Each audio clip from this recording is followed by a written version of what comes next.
Hello, if you want to watch exclusive lemon content on What If Naruto, then go to my Boosty. The first link in the description here contains such hot stories for adults, such as What If Naruto was a daddy for Sarada, or Kushina and Mikoto vulgar Naruto mommies. Follow the link and enjoy. I'm waiting for you.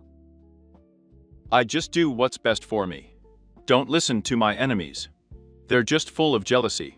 Yeah, this legacy. You gon' see what's left of me. You gon' see success in me. You ain't seen the rest. I just wanna be the best at what I know. Better than the rest, just watch me grow. Put me to the test and watch me go. This is my quest, I'ma make it known. They call me obsessive, oh I know. Call me selective with my notes. Call me aggressive with my flow. Call me offensive, even though Joey ain't gonna lie, life's tough. Try to get by, life's rough. Try to do it right, it's not enough. Even though you try, you still mess up. But I'm still gonna fight for what I love. Still gonna die for what I love. Still gonna try, I won't give up. Still gonna fight until I've won. They say I'm way too obsessed. And I've got nothing left. And I'm not quite there yet. But those words. Naruto frowned. I had been at the academy for about 4 of the required 6 years, and it had been completely disappointing. Even arriving with low expectations, the study plan was still below their standards. Cloning, transformation, and substitution jutsu. They were the 3 jutsu that a student at the academy had to know how to execute well enough to meet the minimum requirements to pass. Except for academic grades, of course. From his perspective, the curriculum had not helped him to make satisfactory progress. Learning 3 jutsu in a total of 6 years bordered on madness, and not in any redemptive sense. It was the first experience of chakra manipulation for many students, but in any case, you would have to be a complete asshole not to understand it almost immediately. The only excuse he could see was to have too much chakra, but besides him, who else had that problem? And it was an easily remedied problem thanks to his eyes. It was only the minimum necessary for graduation, and some still did not get it. He was being slowed down, and he knew it. Unlike the clan heirs, he had no clan to turn to. His had been exterminated, annihilated like termites. And to be fair, maybe they were. Who else had the courage to seal the spirit of the god of death himself in a mask? Naruto figured that would be an idea for another time. I could always ask the old man, but that would just seem like blatant favoritism. And would I give him something?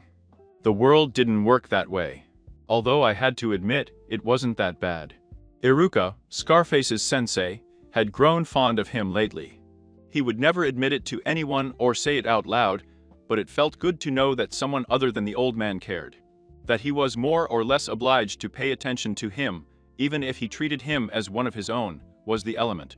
Village war deterrent. In the end, she was only getting special treatment from him because he imprisoned Kurama. Although they were quite close, the old man only started the relationship out of necessity, and he recognized him, even respected him. Iruka-sensei, however, had no reason to want to have anything with him. Like everyone else, he could have ignored him, but his perception of him had changed, something Naruto thought impossible. They even ate ramen from time to time, and Naruto felt a tingling in his chest for no reason. He shook his head. Really, Kurama might have been right when he said he was going crazy. His internal monologues could go on endlessly. He was not tumultuous by nature, but his mind was. Well, another day at the academy. She got up, got dressed, brushed her teeth, and made breakfast. Nothing special, just an omelet and a glass of milk. She sat down, only to notice a white scroll on the edge of the table, just before she started to eat. He arched an eyebrow. Interesting. Really interesting. He did not open it immediately, but chose to contemplate it for a while. Who could have put this in his apartment? I wasn't there yesterday, so it should have been last night, which made it even more confusing. It couldn't have been Mizuki, the guy hated him with. With all his might, Iruka-sensei would not have given him any advantage over the other students. Perhaps his judgment about the old man had not been corrected. He shrugged and opened the scroll. There was only one way to find out, and that was by reading the content. I think you will greatly enjoy the content, and the knowledge that this scroll gives you. From one social outcast to another, I'm looking forward to the day when we meet face to face. I just hope you won't disappoint me. Your secret benefactor. Well, he's definitely not the old one. The message contained the same sad prose that the old man used to use, but in a much more perverse way. I could only assume that he didn't know this, quote-unquote, secret benefactor either. I considered him a social outcast, just like him. Interesting. A complete stranger had just shown up at her apartment in the dead of night, outwitting her usually well-placed ambo guard, to drop a scroll at her house. On second thought, he might have died if it was any other man. This particular someone undoubtedly had a lot of intrigue in his development, and he must have been competent enough to surpass ambu-level ninjas. To speculate on his identity would have been futile. He spent the day thinking, too many extraneous variables to deduce to a specific person. And speaking of his ambu guard, he had no idea why some felt sadness or regret.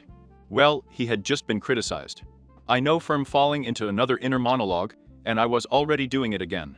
He shook his head and continued reading the scroll. He smiled. It seemed that his prayers were heard. The instructions and signs of the cloning jutsus occupied the rest of the scroll. The shadow clone jutsu and the mud clone jutsu. Honestly, I wanted more, but I knew that a gift horse should not have his tooth looked at. He would have started at that very moment, but a glance at the clock indicated that he was already 15 minutes late for the academy. He put the scroll in his pocket and quickly devoured his breakfast, heading to the academy. Iruka pinched the bridge of his nose. I knew that Naruto didn't take anything they learned seriously, but still, he was effortlessly top of the class. 15 minutes. Arriving 15 minutes late was inexcusable. So, why are you late? Naruto rubbed the back of his neck shyly. If I was being honest, I had no excuse. What was I supposed to say? Yeah, a guy came into my house and gave me a scroll to study. He did not like to miss his only opportunity to acquire extracurricular knowledge. So, in a rare moment of disbelief, he spoke before he thought. A black cat crossed my path, so I had to take the longest way. His companion seemed to have a second head. Naruto wasn't one to make jokes, he never was. He used to be a quiet and reserved guy who never started a conversation and only spoke when he was spoken to. Iruka, however, blinked once, twice, and almost shuddered. Would the infamous Kakashi attack have come to this child? It would be a disaster not only for his sanity, but for the whole village. That one, just take a seat and don't let him come back. It happens again. You haven't seen a silver-haired cyclops lately, have you? Naruto frowned. I will. And no, I don't think I have Iruka-sensei. Iruka let out a sigh of relief that he didn't know what it contained. Well, just a coincidence. A mere coincidence, nothing more and nothing less. It was Naruto's turn to shiver when he heard the giggles and noticed that the girls in his class were staring at him. An unforeseen consequence, arising out of nothing, from the fanatics. Before going to the academy, he hardly interacted with people his age, much less with girls. A really unfortunate situation he was in, apparently trapped as well. The fact that he looked like his father was worshipped as a prodigy didn't help either. The mustache marks, the crimson hair, and even the damn Rinnegan, it seemed, gave him a quote-unquote exotic look. The Rinnegan was a legend, something that was said to be lost in time, an alleged myth. It wasn't something to admire, it was something you were supposed to be afraid of. And, of course, this earned him the disdain of most of the boys in his class. A real nonsense. It wasn't his fault that he was just better than everyone else. Naruto sighed.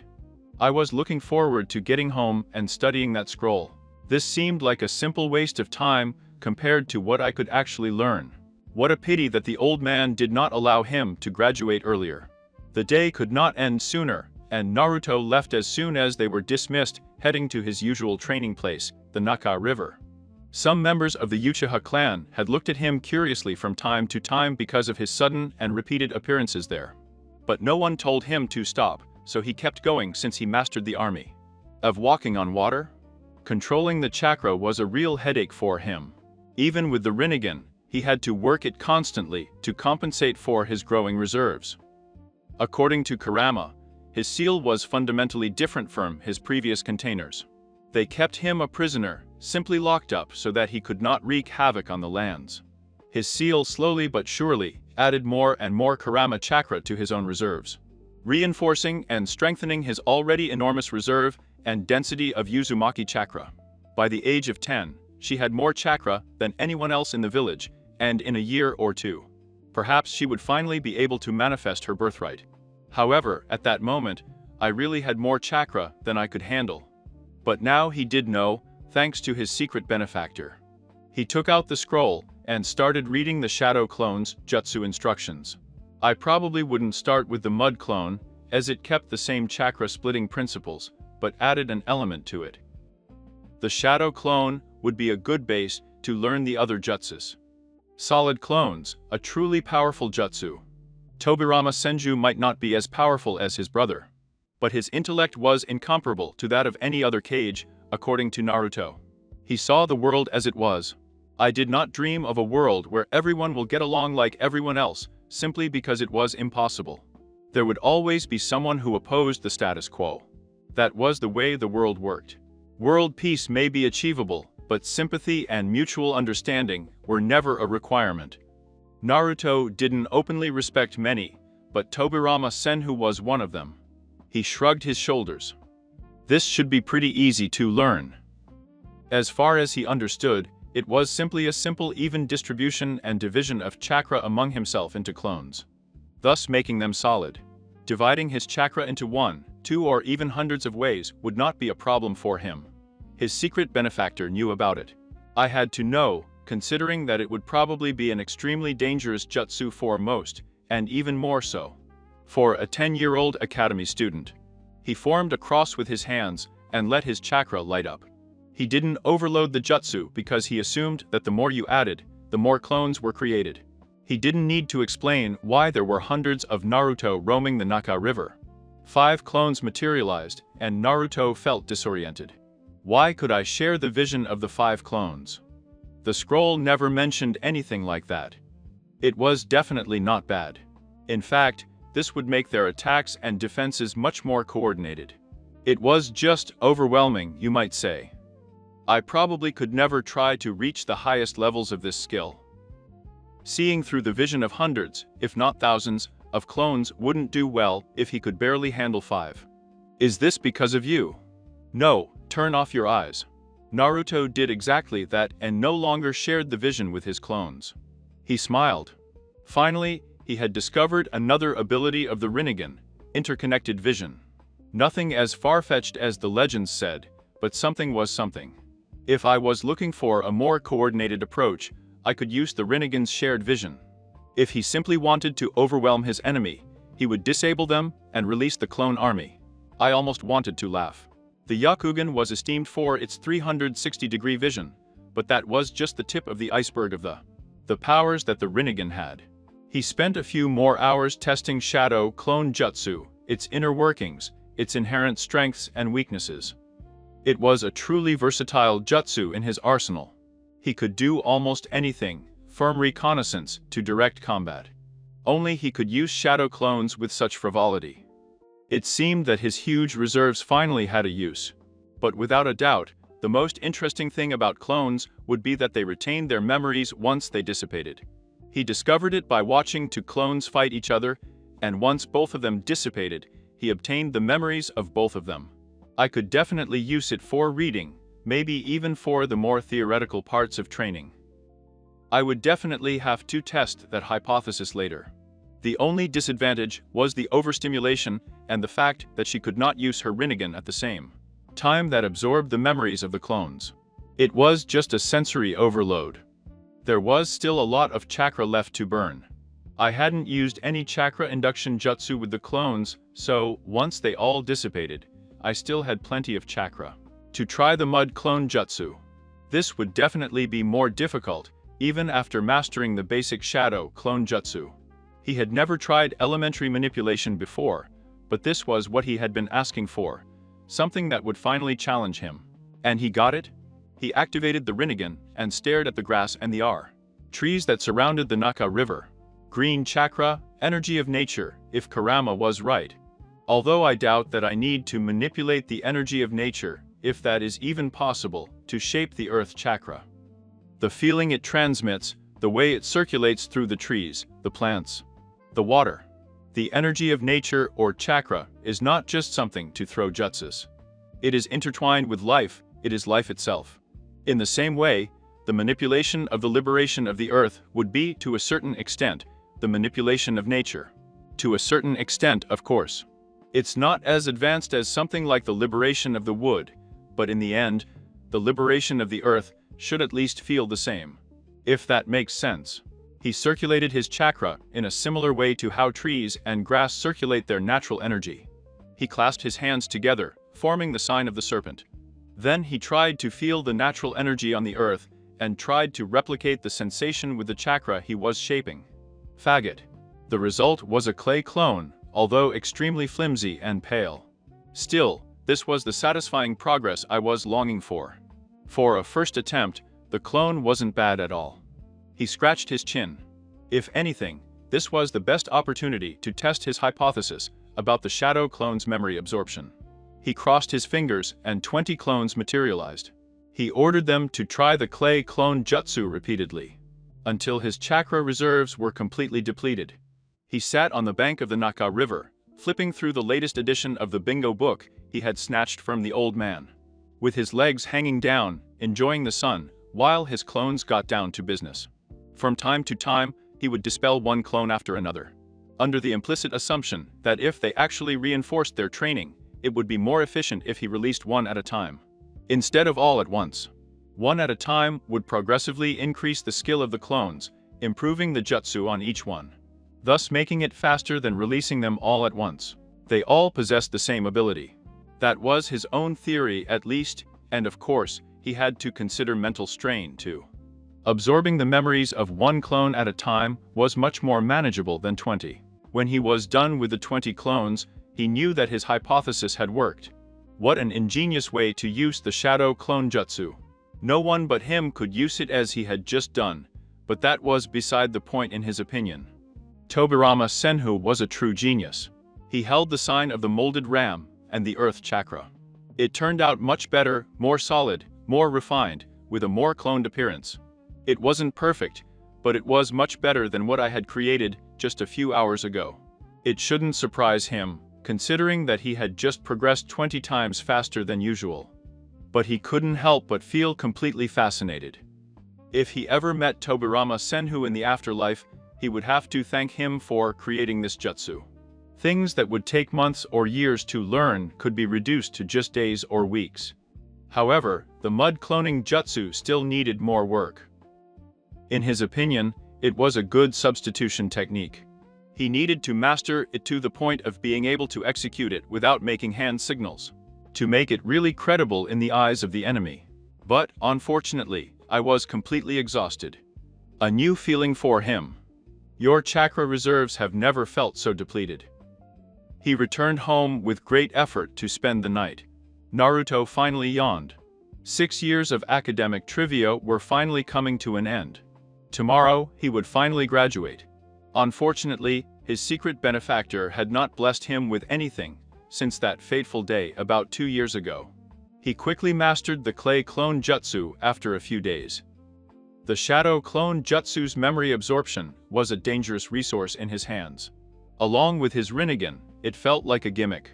Of course, considering that he had practically nothing else to work on other than rudimentary exercises to keep his skills up to date. The mud clone's jutsu was mastered much faster.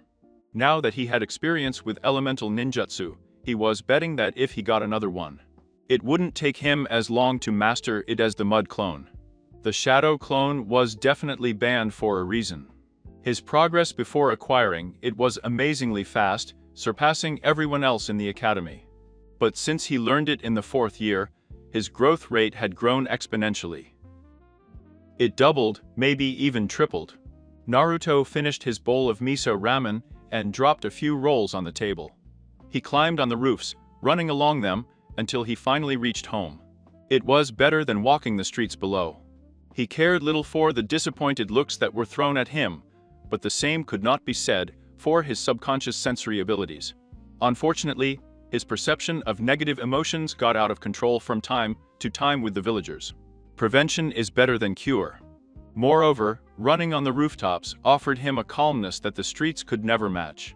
When he got home, he quietly closed the door, locked it, and poured himself a glass of green tea. Her apartment was a two-room suite. It wasn't luxurious, far from it, just too much for a single kid his age. He sighed. Power was the only thing that mattered in this world.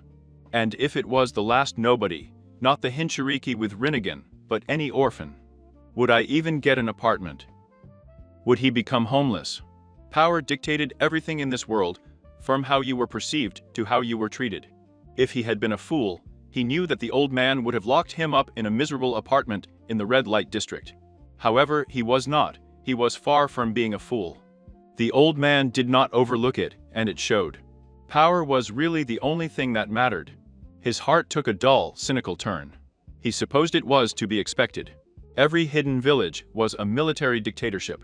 It was human nature to want to be the best and the strongest. There was a reason why humanity had built the foundations of civilization, and not cats and dogs. Being the strongest was objectively the best decision. The most famous, the most beloved and rewarded of his nation, was probably the strongest. Thus, each shinobi village faced each other, ensuring an eternal cycle of war and bloodshed. He blinked and realized that he had been staring at the wall for a whole minute. Where was I again?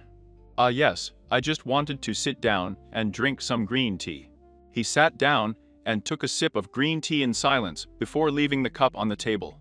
A silly smile was drawn on his face when he saw a white scroll on the table. It really seemed that heaven was on his side in this life, in everything but the family. Her secret benefactor had been silent for the past 2 years, but she had finally been given another gift. He unrolled the scroll and it said, "Your progress with the shadow clone and mud clone jutsus was amazing. Think of this as a reward, not only for mastering both jutsus, but also for graduating. Your secret benefactor." Naruto continued reading the content. A scroll containing the body blink jutsu. He was almost disappointed, but the beggars could not choose. I couldn't have achieved anything at all. I couldn't have gotten the shadow clone, the mud clone, or the body blink jutsu. I could have ended up with just the basic academy material. In addition, learning something essential and practical such as body blinking on time was a preventive advantage. Just another basic one that I wouldn't have to waste time learning later. He figured there was no better time to learn than now. He stretched out his limbs and set off towards the Naka River. Itachi let out a tired sigh, though he retained a small smile. Sasuke had wanted to train a day before the academy graduation, and he wasn't busy with any missions. Suffice it to say that he found it impossible to reject her outright. His fire manipulation had been going great, and he had recently awakened his Sharingan, bringing him to the second state of Tamo. His life was literally going great. The clan's relationship, although still unstable at best, had improved dramatically from just a few years ago. The Uchiha elders were no longer looking for a partner. Although at first, they were extremely skeptical, and to be honest, he himself made a sudden 180-degree turn. Regarding Irizen Sarutobi, he quickly backed up their claim, not only allowing them to return to the heart of the village, but also allowing the rest of the clan to take on higher-ranking missions again, while maintaining the Uchiha police force. Apart from him and Shisui, no other Uchiha had been allowed to do so. Since the days of the second Hokage, the reign of Tobirama Senju, the Uchiha were restricted to the village and by force. Police Officer Uchiha. Despite the popular argument that staying in the village was an advantage, reality proved otherwise. He stripped the Uchiha of any real political power and kept them confined to the confines of the village. A good idea, but a bad execution in Itachi's opinion. Although it didn't seem like much, it was in the eyes of the clan. It was a message, a statement. I trusted them, I supported them. No other Hokage had done it since Esirama Senju. And Ruth in Sarutobi went so far as to defend them, even in the face of the opposition of her 3 counselors. Not even Minato Namikaze took such drastic measures. The looks and rumors about the suspicions of his participation in the Nine Tails attack did not completely disappear. But his relationship with the shinobi and the civilian population had greatly improved. since all Uchiha clan members were allowed to perform high-ranking missions outside the village. It was impossible for their exploits to go unnoticed by the rest of the village. Respect and camaraderie were slowly but surely being forged. His clan probably hadn't had a healthier relationship with the village since the founding of Konoha. In a few more years, Itachi had no doubt that the trust between his clan and the village would be completely restored. It wasn't that they were bloodthirsty, after all. They just wanted respect and equality from the village they had founded with the Senju. And they finally got it. His gaze then fell on a red-haired boy who was heading towards the opposite bank of the Naka River. Naruto Uzumaki. They say that he had surpassed his scores in the academy, and even those of Minato Namikaze, the highest in the history of Konoha. Although the revelation surprised him, it did not provoke anger. The fact that Konoha had so much talent was exciting. It was natural that the next generation would surpass the previous one. Sasuke waved his hands and spat flames. A fireball erupted from his mouth. Itachi arched an eyebrow, pleasantly surprised. It was huge, much bigger than the last time I'd seen her wear it. It looked like he had been training. Sasuke snorted, gritting his teeth. It's not enough. Itachi arched the other eyebrow. It was good, much better than the last time I saw it, Sasuke. Sasuke shook his head. He has to improve, I'm just not good enough. Well. That was it. Itachi frowned, as the son of a clan leader, more specifically, the leader of the strongest clan in Konoha.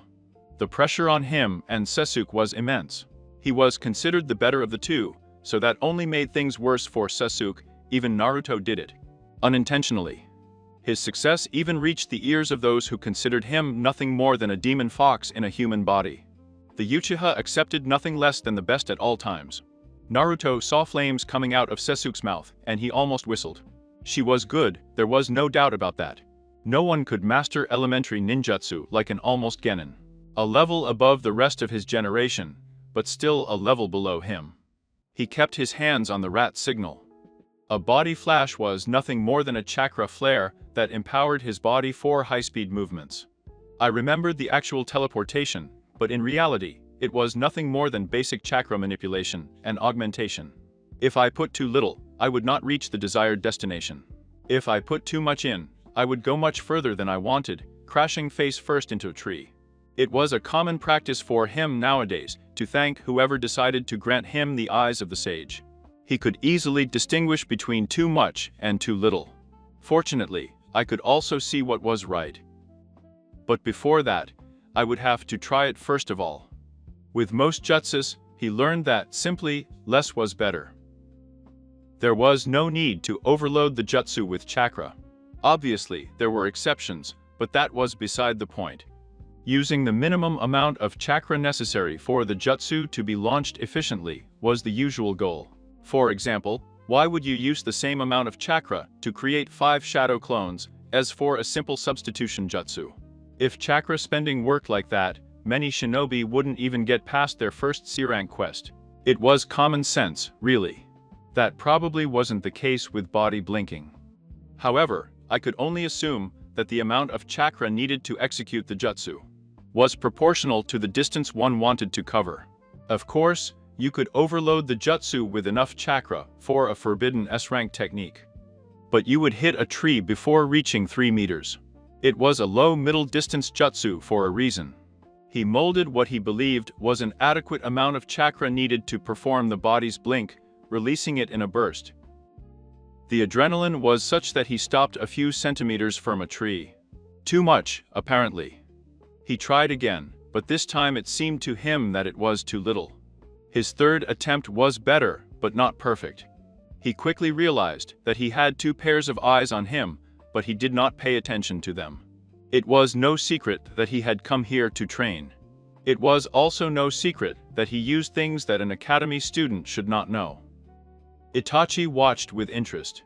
Had the kid reverse-engineered the body blink jutsu? It was not an impossible feat, but certainly impressive. Sasuke's face betrayed no emotion, but inside he felt a little jealous. This boy, Naruto, whom he had met once, had effortlessly achieved his father's recognition on numerous occasions. while she had not yet succeeded even once. I couldn't even deny that the praise was well-deserved. Naruto tried several more times, spontaneously moving around the place.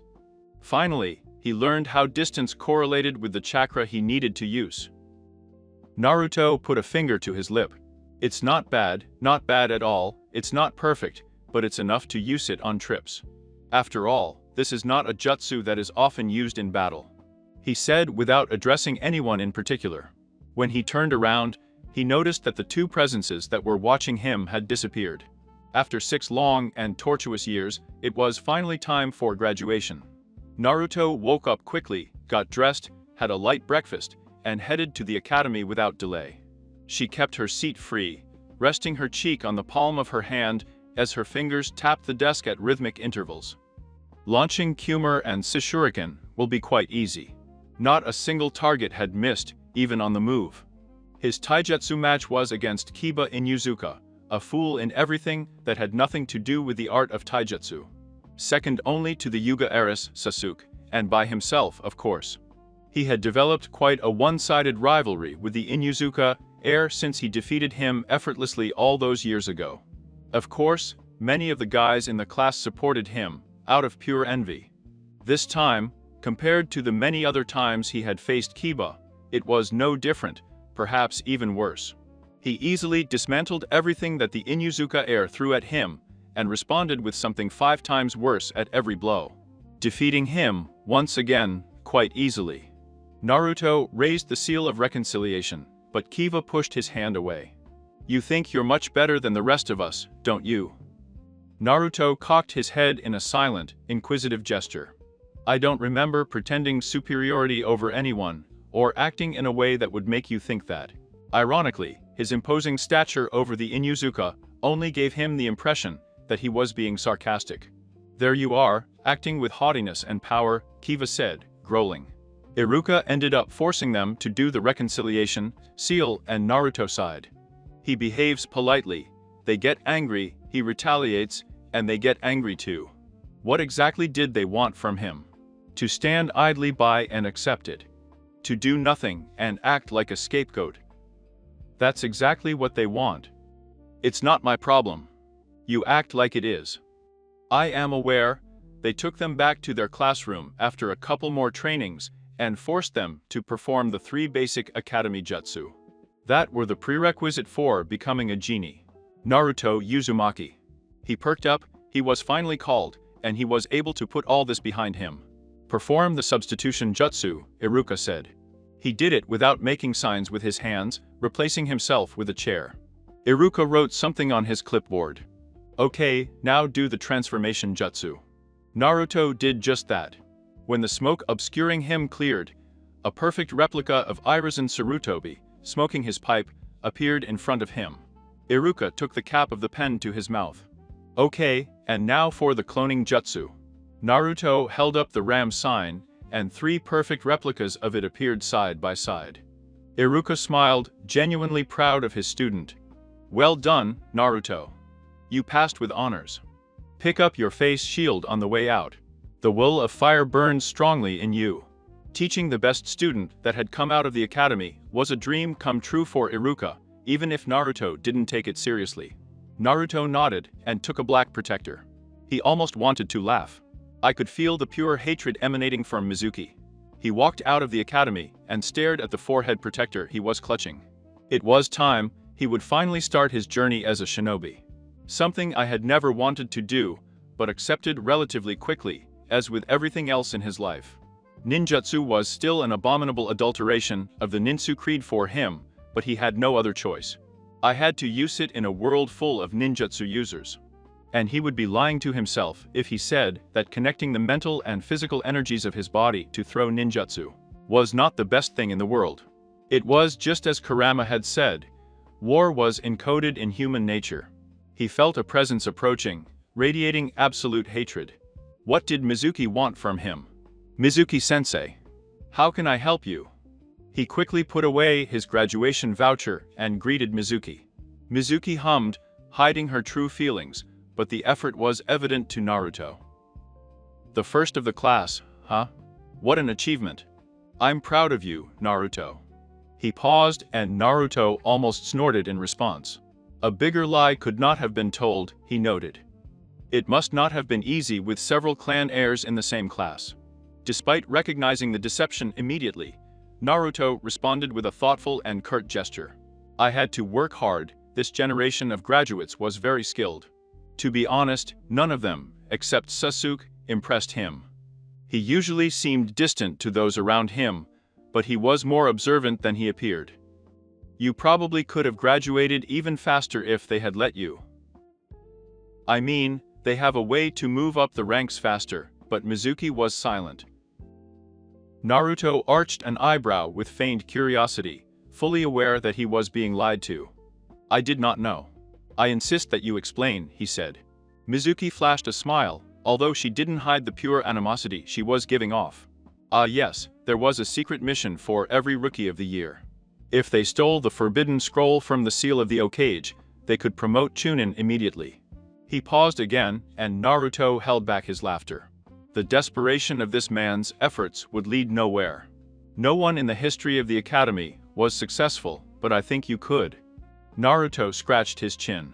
I'll think about it. A lie. Mizuki put a reassuring hand on his shoulder. Great, if you do, I'll meet you at the village gates at midnight. After finishing his story, he walked away and left Naruto with his thoughts. Naruto could only mock. Even without his emotional sensitivity getting out of control, he could see the lie coming out of that man's mouth from miles away. Stealing a scroll full of kinjutsu of that rank and giving it to some professor of Chunin Academy in the middle of the night. Outside the village gates, he took it for a fool, and Ruzan muttered a foreword after hearing a knock at his door while he was still working tirelessly with the paperwork, even late at night. She saw a flash of crimson-red hair and knew it could only be one person. To Naruto, have a seat. Naruto obeyed the man and sat comfortably in the chair in front of the professor. Ruzan hummed, briefly looking at Minato Namikaze's portrait. An act that did not go unnoticed by Naruto. How does it feel? To break the previous record of my successors in the academy. Naruto shrugged his shoulders at random. It was nothing, really. Ruzan chuckled. It wouldn't hurt to celebrate or be proud of yourself. This would show that you are destined for great things, wouldn't it? Naruto scratched his mustachioed cheek. The euphoria is fleeting. It clouds judgment and breeds complacency. This achievement, while significant, is just one milestone on a much longer road. He shrugged his shoulders disdainfully, his expression clouded by disdain for complacency. The Senju clan was recognized as the strongest for centuries. Now, the clan has been lost in time, reduced to a single person known in the world, except for the surname Senju. Ruzan exhaled a puff from his pipe. Did you know words? Have you made friends in your class? He said, changing the subject. Does Iruka-sensei count? Ruzan said with a face it would be. I'm afraid not, Naruto. Naruto sighed. The class either hates me for being the best, or they're fans. He made a gesture with his hands to emphasize his point. It's scary, you know. A flash of amusement crossed Ruzan's expression, who shook his head. Then I'm sure you haven't come just to talk about your time at the academy, he surmised. Naruto went straight to the point, not seeing the reason to prolong the situation. Mizuki told me that I would become Chunin if I stole the forbidden scroll from the ceiling. Can you believe it? He approached, posing his question rhetorically. Me, a genin, give an instructor of a seedy academy a scroll full of rank kinjutsu that would turn me into Chunin.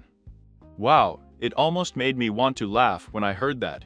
He didn't even need my negative emotion detection, but it confirmed my well-founded doubt anyway. Ruzan actually laughed and summoned Dosambu. Boar, Weasel, stop Mizuki. Hello, Mr. Okage. Ruzan rubbed his temples.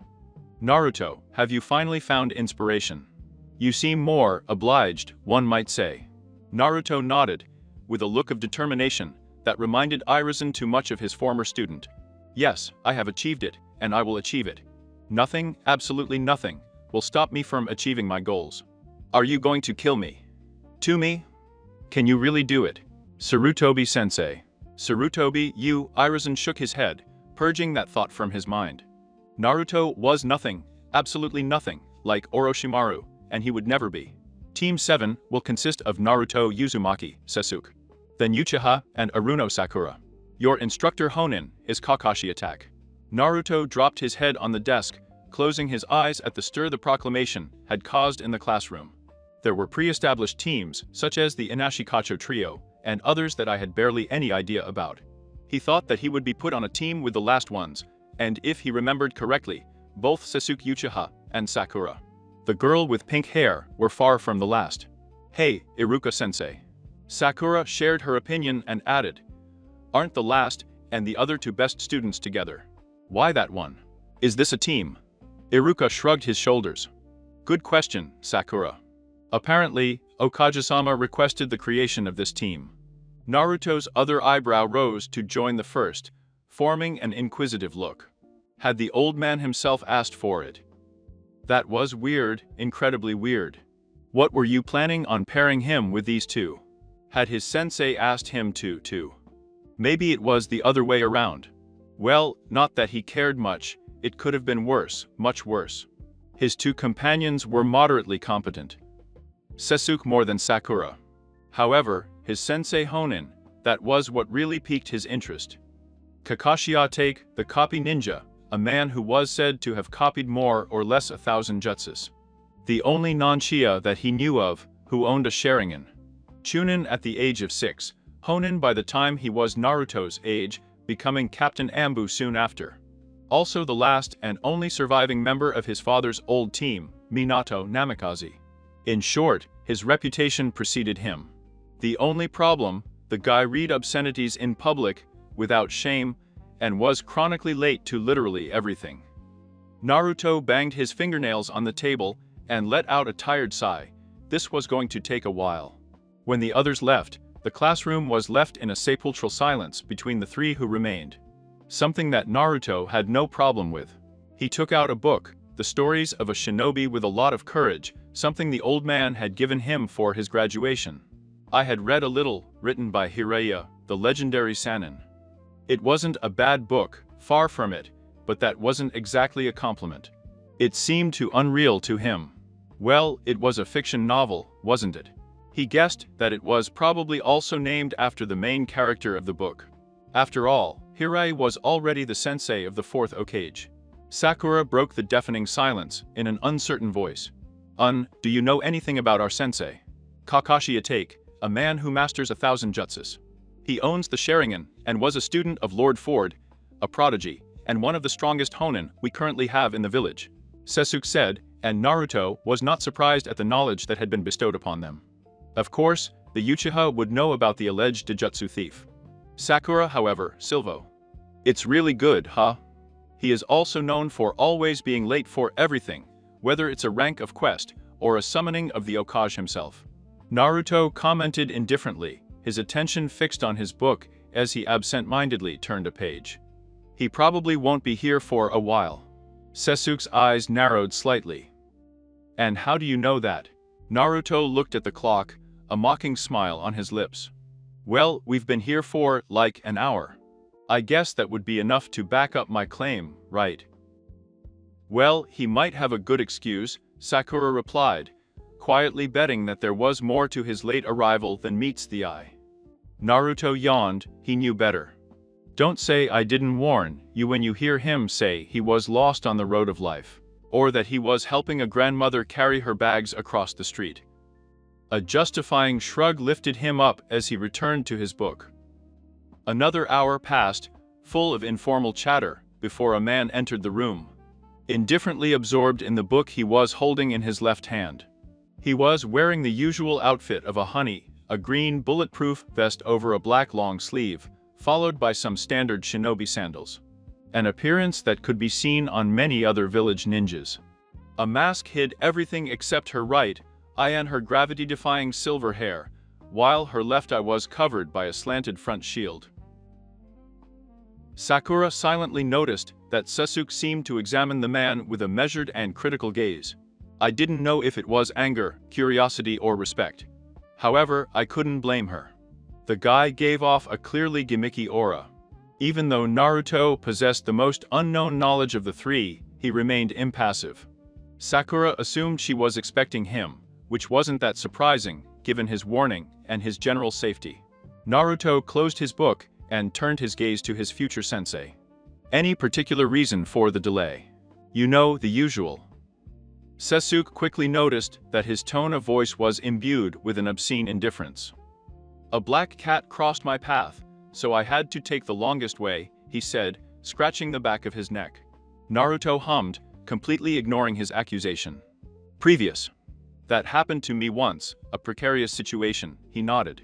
Avoiding black cats was tricky, and easier said than done. Sakura and Sasuke frowned. I had warned them to accept that blatant lie. What was the point of it? Kakashi nodded.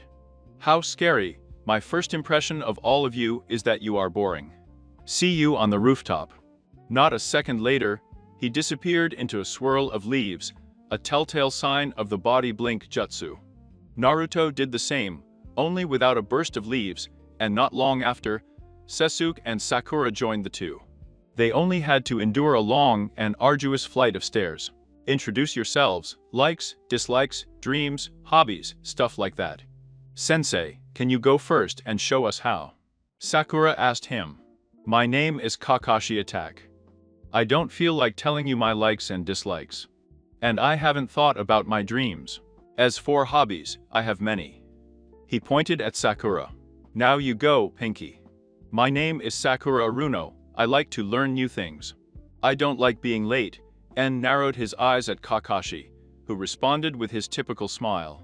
My dream is to show that a child who does not belong to a clan can become as good as those who do. My hobbies include spending time with Hino and reading. Naruto felt a slight respect for the pink-haired girl. He respected ninjas who remained elite despite having no genetic advantage. Those like Jiraiya and Orochimaru of the Sannin, Minato Namikaze, Anzo of the Alamandras. Many more, such as Hei, the fourth Reikaikichi, did not have any inherent advantage over the average ninja. But they still made it to the top thanks to their effort and dedication. Of course, it would be absurd to assume that some people did not have innate talent, but that was beside the point. They did not have extracurricular help like the clan children. They all started from the same starting point as any other shinobi. But he wasn't going to get too carried away with that line of thinking.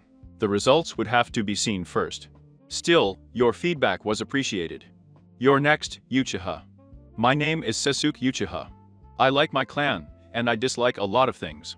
My dream is to make my clan proud and surpass my brother. My hobby is training. Naruto was not surprised. The Uchiha were genetically programmed to obsess about getting stronger.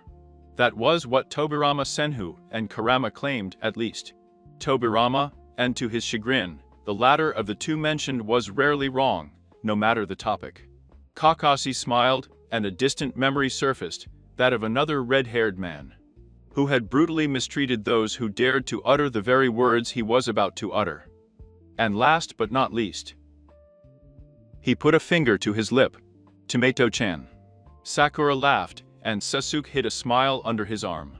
My name is not Tomato-chan, but Naruto Uzumaki.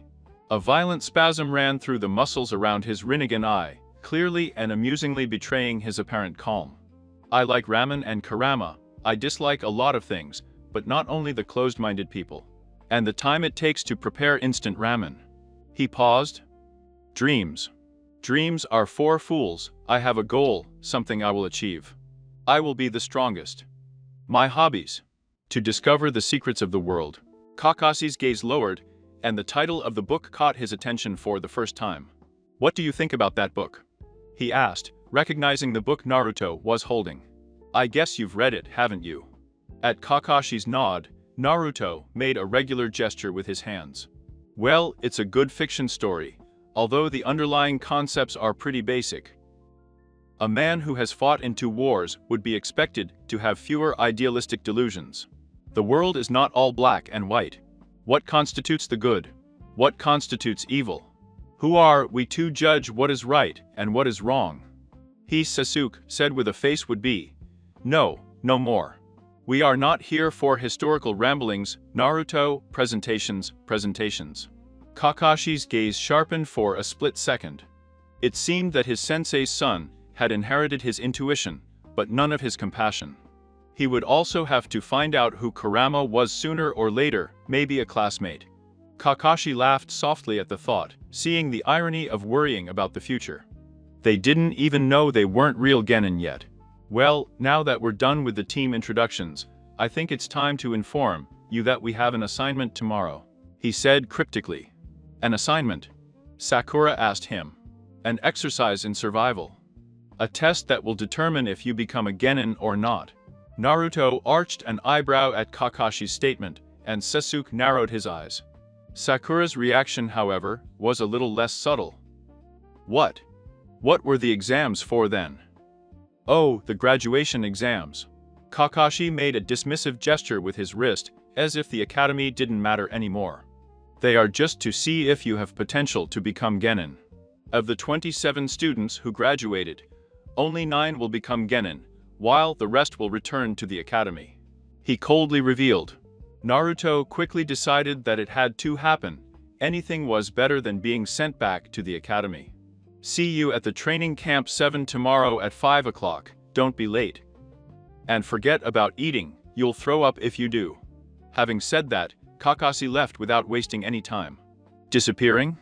The sage blessed his detection of negative emotions. He could feel the deception dripping from Kakashi. Thank you, well, the wise man created you, so I will thank him first. You're insufferable. I'm conscious after Kakashi. Naruto was the last to arrive. He was not late, but just on time. Sakura and Sasuke were sitting leaning on the trees, next to each other. Naruto shrugged his shoulders, and turned to one of them, walked over him, and sat down on one of the branches. Sakura looked at him. How did you do that? Naruto shrugged his shoulders. Just a little chakra control, sensei, and he'll probably teach it to you one day.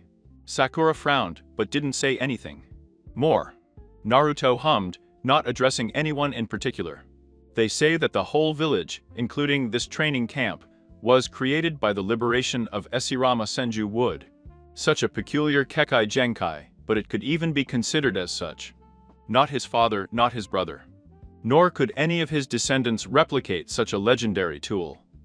He was the only heir to an ability that put him on top of the shinobi world. But why? Something like the release of wood should be, and is considered, a Kekai Henkai. However, there is only one user left in the story.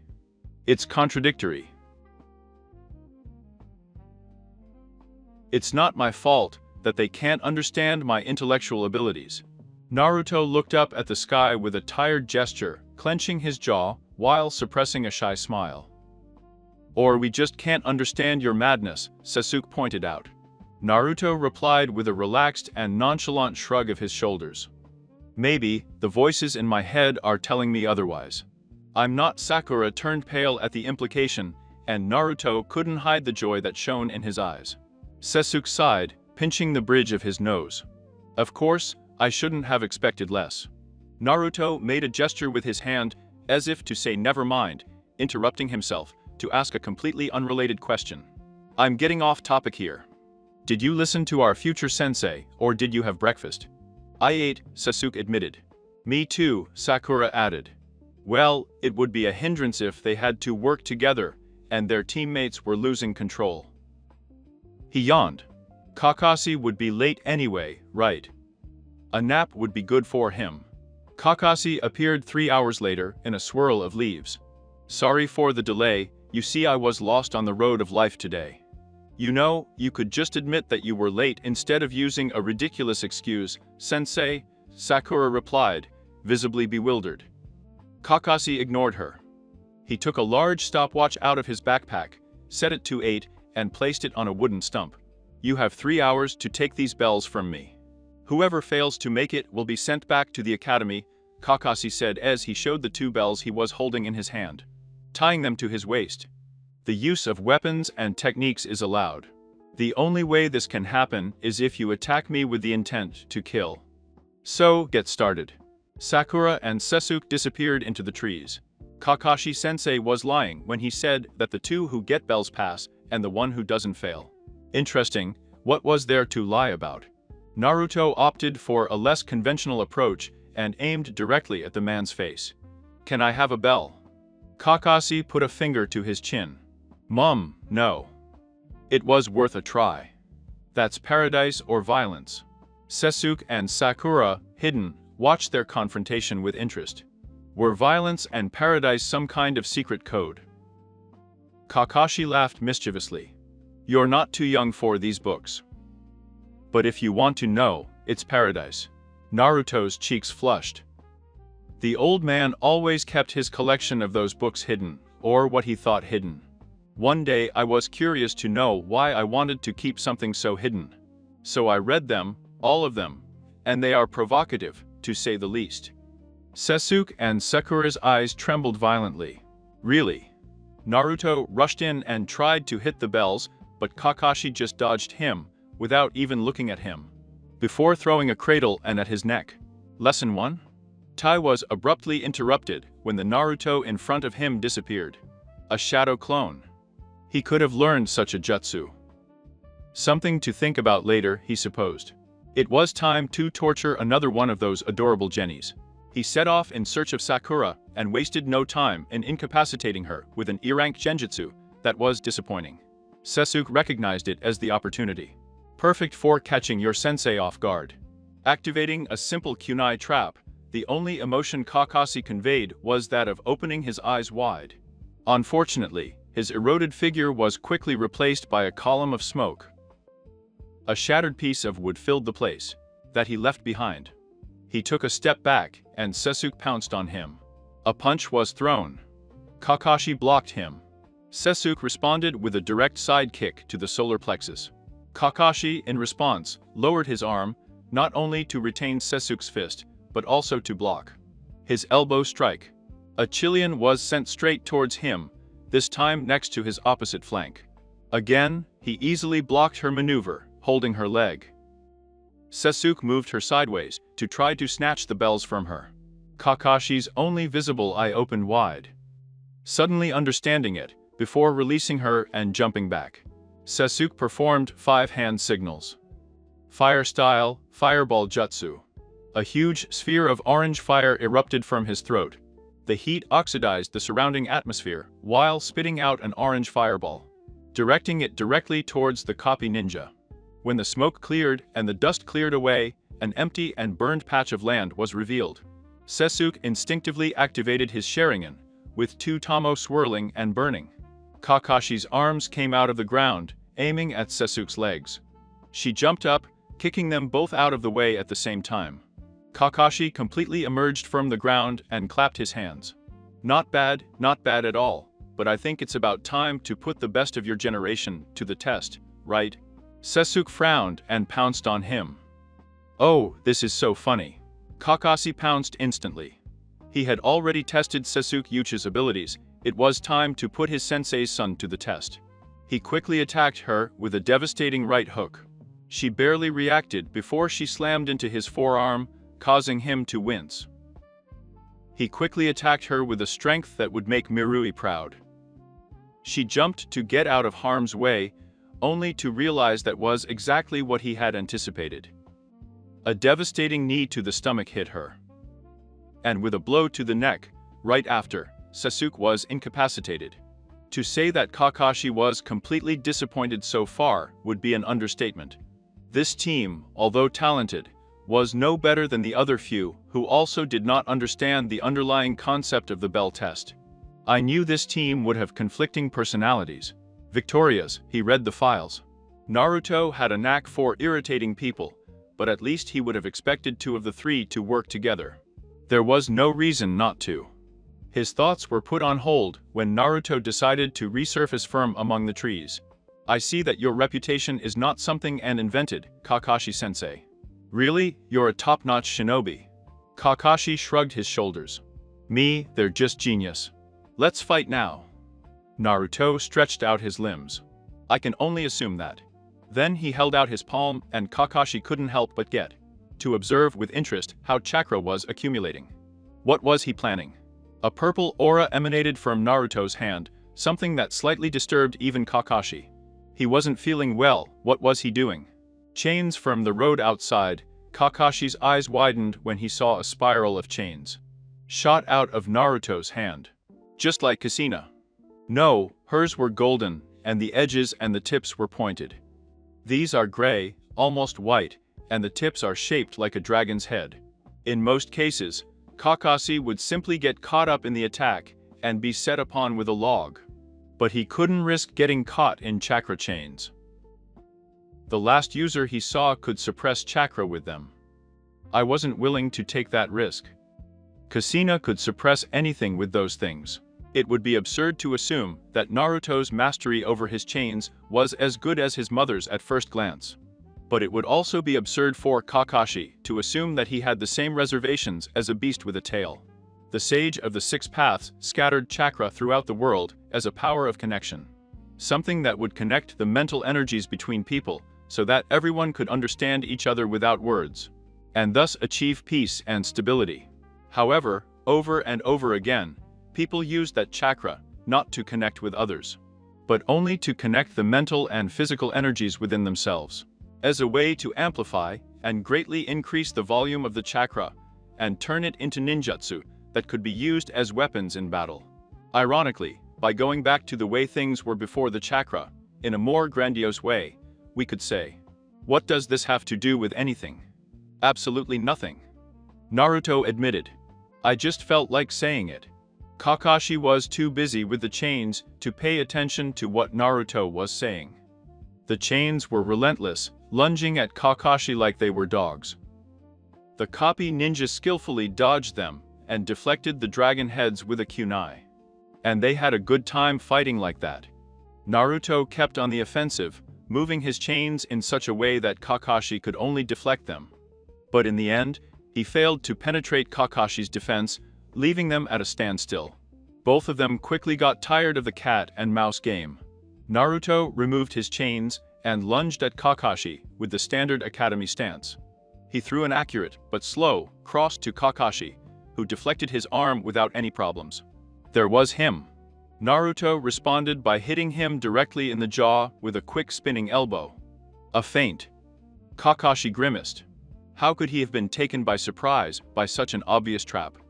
Without wasting any time, a chain shot straight from the ground and headed towards Kakashi's leg. Irritating, Kakashi jumped up, and faster than Naruto could react, he pulled the chain before he could get around him. Naruto arched his eyebrows as Kakashi gave him a right to the jaw. Naruto, of course, turned into mud. Kakashi groaned. Clay clones too.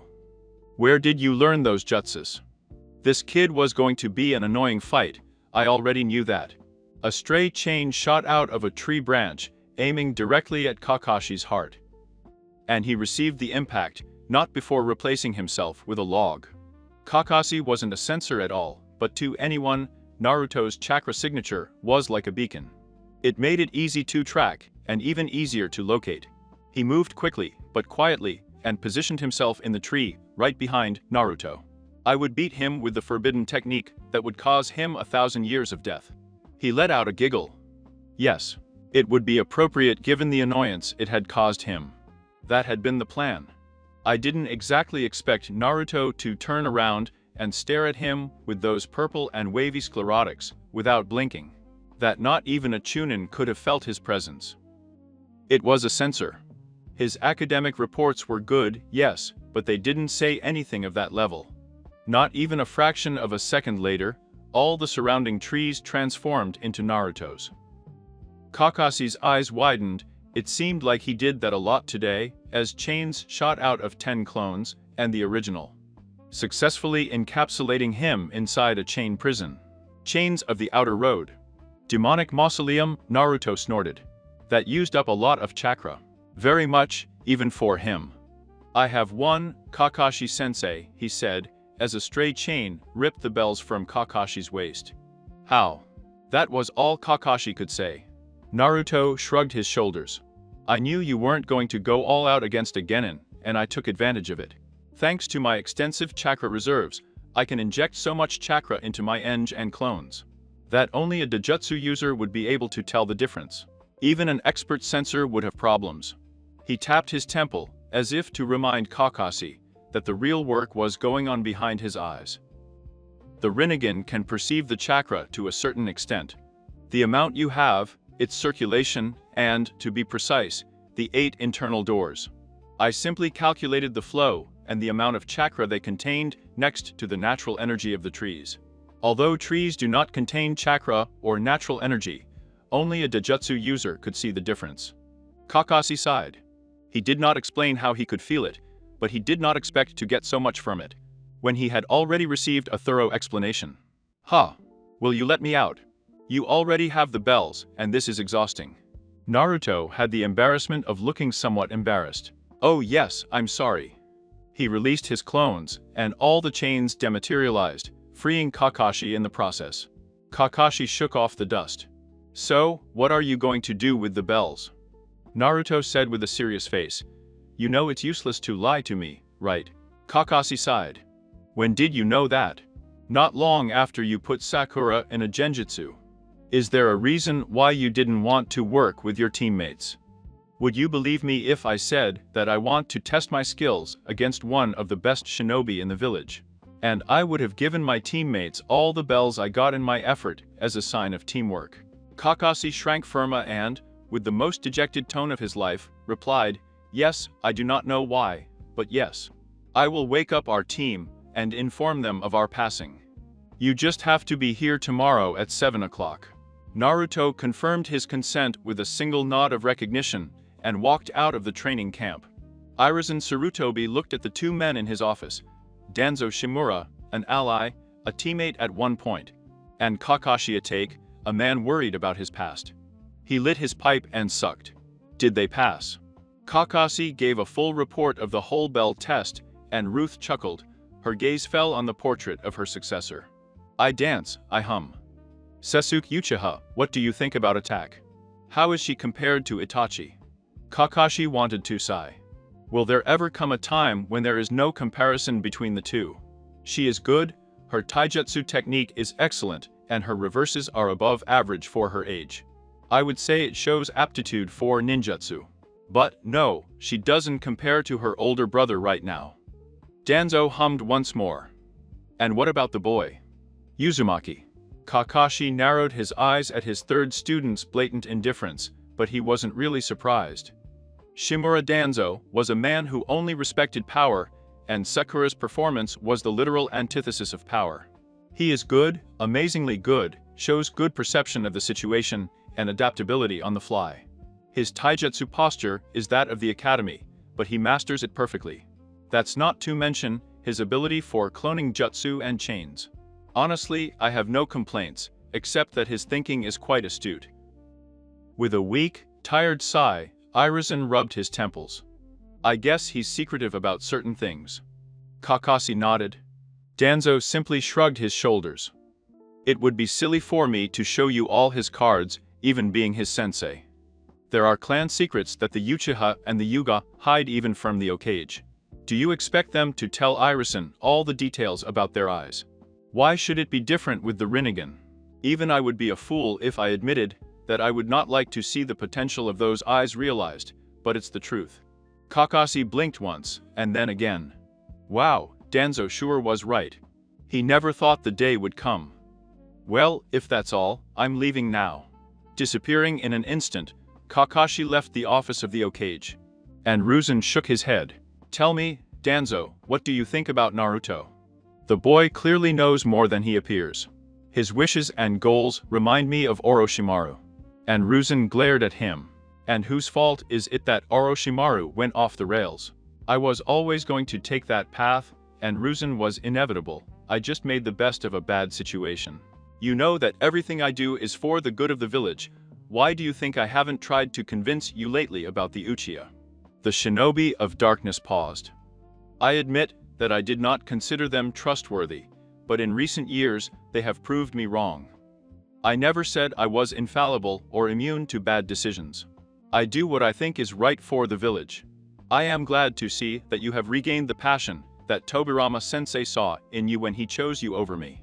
Danzo left quickly and immediately after, with his cane echoing throughout the Okage Tower. Are you saying that he not only took both bells, but also discovered the true meaning behind the exercise? Mikoto and Itachi sighed.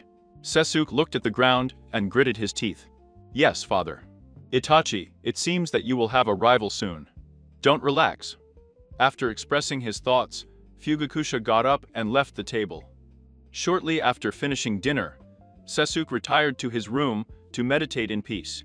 She sat in the center of the bed, her limbs shrunken and her knees pressed to her chest, silently resentful. Big brother, do you need anything? He did not even look up to observe his brother, who was hovering over the door. Are you okay, Sasuke? He crossed the space between them and sat down next to her. She mumbled a follow and Tachi sighed. Did you give it your all today, Sasuke? He put an arm around her shoulders and hugged her. Yes, but that guy beat our sensei, and he alone. He's just like you, I don't know if, and Tachi shook his head, running a hand through his hair. I was in an advantageous situation, Sasuke. I'm sure even Naruto himself would admit it. Progress is not linear. Everyone develops differently and at different ages. I might get over myself one day. Even he had to admit that overcoming a suppressed attack Kakashi as a newly graduated genin was not at all easy. But, silly little sister, you don't have to compare yourself to me, Naruto, or anyone else. He touched the 100 to her with 2 fingers, and she pouted. As the leader of the clan, my father only wishes to maintain the hierarchy. He may not say it in words, but I'm sure he's proud of you. Sasuke snorted, but she wasn't angry. Can we train soon? Itachi chuckled. Of course, after my mission. Sasuke smiled at him, and Itachi couldn't help but smile. To be continued.